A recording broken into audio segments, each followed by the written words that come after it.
Hello అండి, ఈరోజు చేపల పులుసు చేస్తున్నానండి. దీని పేరు జడ్డువా అండి. కావలసిన పదార్థాలు: చేపలండి, చింతపండు పులుసు అండి, అల్లం వెల్లుల్లిపాయ ఉల్లిపాయ టమాటా కలిపినాయండి, ధనియాలు కరివేపాకు వేస్తున్నా, మసాలా ముద్దండి, బాగా వేగాలండి. చేపలకి ముందుగా ఉప్పు కారం పసుపు పెట్టిన మూలంగా ఉప్పు చూసుకొని వేసుకోవాలండి. కొంచెం ఉప్పు వేస్తున్నాను, కారం కొంచెం చూసుకొని వేసుకోండి, చేపల్లో వేస్తున్నాం కనుక. ఉల్లిపాయ ముద్ద బాగా వేగిందండి, చూడండి ఆయిల్ బయటకు వచ్చింది. ఇప్పుడు పులుసు వేస్తుంది. పులుసు మరుగుతుందండి, చేప ముక్కలు వేస్తుంది.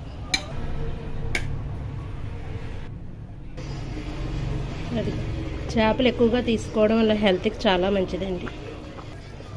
ధనియాల పొడి అండి.